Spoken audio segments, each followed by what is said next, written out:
It appears a man has entered the chat.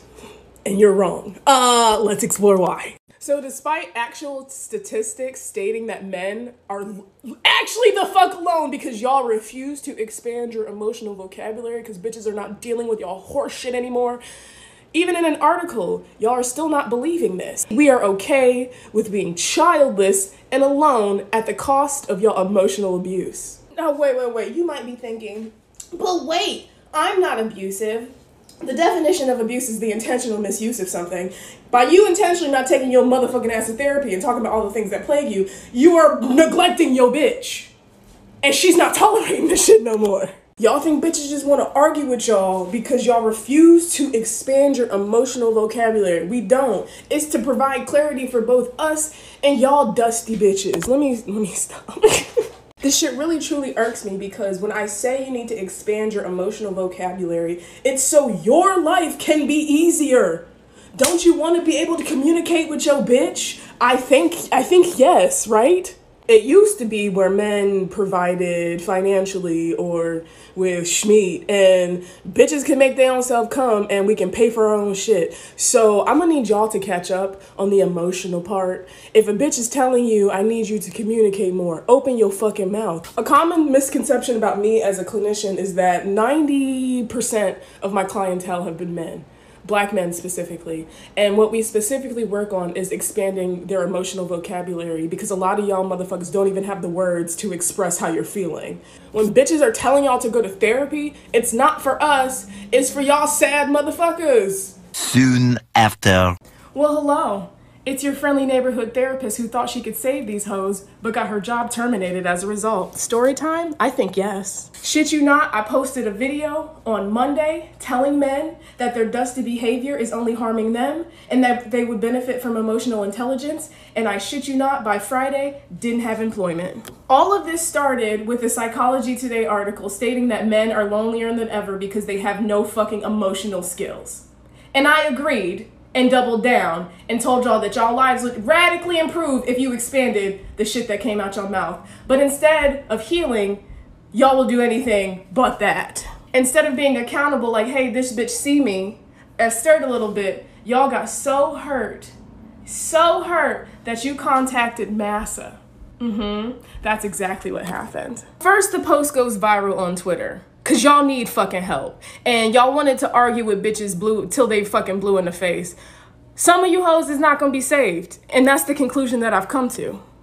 So because this shit's gone viral, I'm thinking, okay, cool. We starting a discussion on mental health and people are, you might not like my fucking delivery, but motherfuckers is starting to talk, you know, shaking the tables. I don't give a fuck. But then it turns into this entire crusade of attacking a black woman who serves the fucking black community. Y'all scream that y'all want to protect women, protect black women specifically, but have done nothing to protect this black woman who has been serving the communities. I have been violated in several areas, and I'm gonna outline each one. This article was written by a fucking black woman, putting my full government and my place of employment. So being doxxed by a black woman can't fake, kinda fucking hurts, and she never once reached out to me or contacted me so I could spend my side of the story. This is the article that spooked my fucking job and got me fired. Huh? This is the article that spooked my fucking job and got me fired.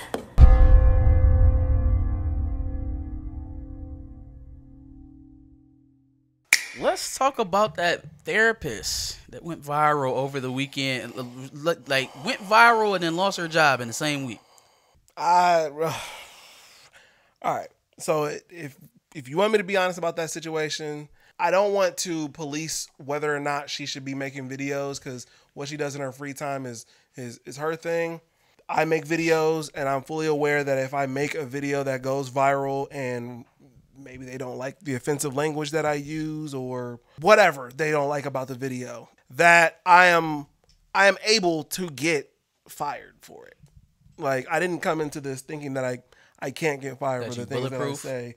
Yeah, like, so at any point, I'm not going to then also blame people for making me a victim of losing my employment just because a video of mine went viral, especially one where I'm shitting on black men. First of all, Is that how therapists address their clients? Like, and I'm being honest. Like, do therapists go back and discuss their clients and their shortcomings that way, or their trauma that way? Is that how it happens? Like, you understand that they're only here talking to you because they have a problem. Yeah. And then the manner in which she's speaking is like, it's not supposed to be like that. If we're saying that there's a segment of black men that are emotionally damaged and traumatized, your profession is going to lead you to talk to mostly those type of men who have trauma, who have issues, who have made it their way into therapy to seek help.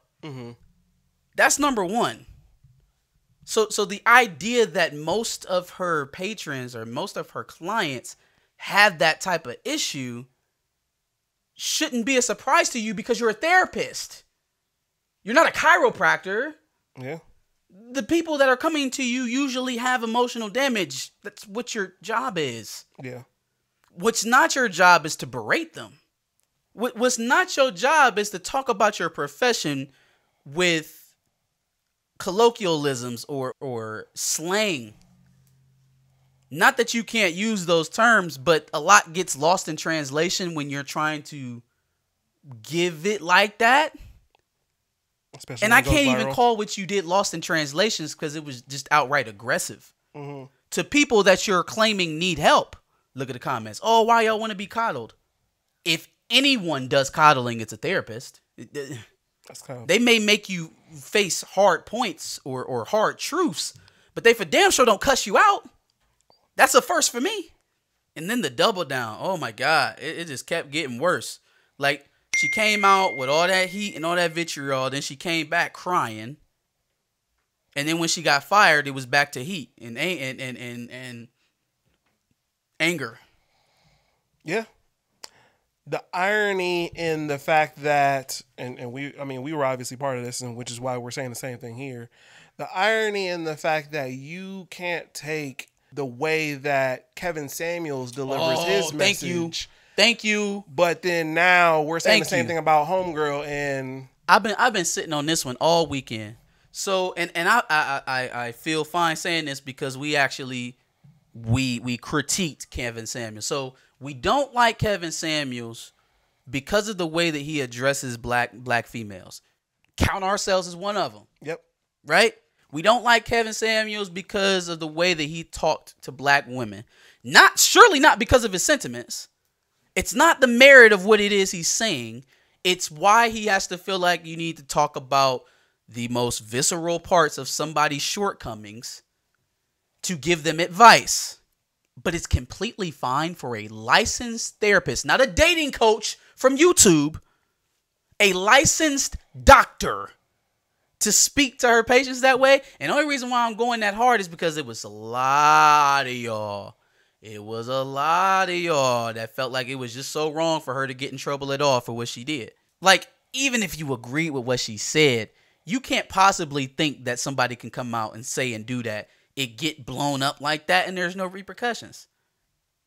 Do I need to do the simple thing and just swap the genders and ask you whether or not you would feel the same? I don't feel like it's needed, because we both know the answer.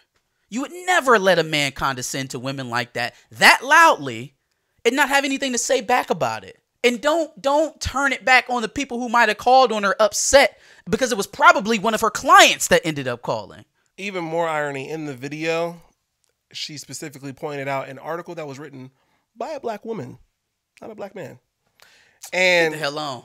Yeah, no, in the article she had, or in the video she had an article. How do you bend yourself into a pretzel to say it's still black men's fault, and it was a black woman who wrote the article that was referenced when she got fired? She pointed out that it was an article written by a black woman in the video. I guess it's internalized misogynoir. But somehow it's still black men's That's fault. what it is. Yeah, it's an internalized misogynoir, and they defer to the black man even though they know what she said was true, and she shouldn't have been reprimanded for her tone, her delivery, the unprofessional nature in which she tried to deliver this message. We sat up here and we rant and raved about Kevin Samuels for a year because he didn't care about how he talked to black women. Now this woman clearly doesn't care about how she addresses black men, and y'all, let me not say y'all. It's not all black women. It's not. I don't even know enough to say that it's a majority. But some of y'all were very vocal in your defense for her, and it makes me feel a way. Especially me, because we were one of the main niggas up here saying that if he would just change the way that he talked to black women, he'd have a much better impact. I didn't have no problem with him, with the general idea of what he was trying to say. But what turned me off to it was the fact that, like, he couldn't avoid the personal attacks. If he could just find a way to not mention how heavy she is or how cute that she thinks she is and just give her the information straight without all the sensationalism, it'd be a much better delivery. You'd have much more legitimacy, in my opinion, right? I wasn't one of those that thought Kevin Samuels was going to be a conservative commenter in 3 years. I don't think that, because I just think that he talked a lot about accountability and owning where you are in life and setting your expectations accordingly. I don't think that's a bad thing. But when you popping out saying, "Oh, well, girl, you a 6, you can't deserve, you don't deserve good men. You need to go get you something." That's not it. Now your message is convoluted with sensationalism. You started out good, but now you're so busy trying to get eyeballs and clicks that no one's able to parse through that. A lot of them aren't taking the time to parse through that, but you making it easy on them. And not only did we say that pretty early on in the Kevin Samuels shit, in fact, the first time he had a viral moment, we've said it multiple times. Yeah. So it's not like and so now we got to sit up here and watch people talk about why it's okay for her to do what she did because it was true. Well, if saying things that are true is the only requirement, then buckle up. Then buckle up. But I just don't think that's a place where we want to be.